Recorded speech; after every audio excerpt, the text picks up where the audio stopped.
भगवान महादेव के दिव्य स्वरूप का स्मरण कराने वाली ये एक अत्यंत सुंदर शिव स्तुति है।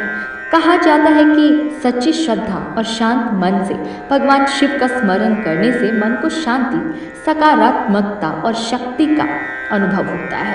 तो आइए बिना किसी जल्दबाजी के पूरे मन और श्रद्धा के साथ इस पावन शिव स्तुति का श्रवण करें और महादेव की भक्ति में स्वयं को समर्पित करें।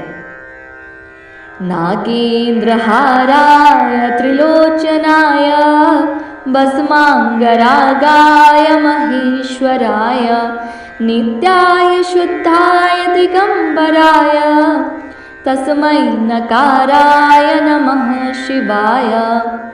मंदाकिनी सलिल चंदन चर्चिताय नंदीश्वर प्रमथनाथ महेश्वराय।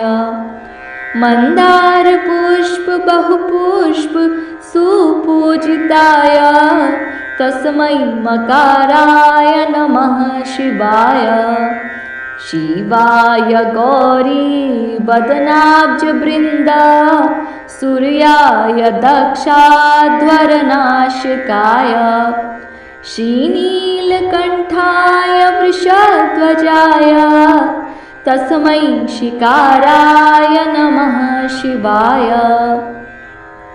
वशिष्ठ कुंभोद्भव गौतमार्य मुनीन्द्र देवार्चित शेखराय चंद्रार्क वैश्वानरलोचनाय तस्मै वकाराय नमः शिवाय। यज्ञस्वरूपाय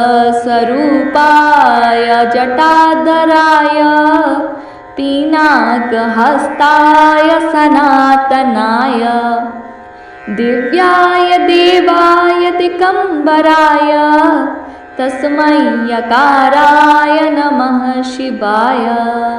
पंचाक्षरमिदं पुण्यं यः पठेत् शिवसन्निधौ शिवलोकमावाप्नोति शिवेन सह मोदते।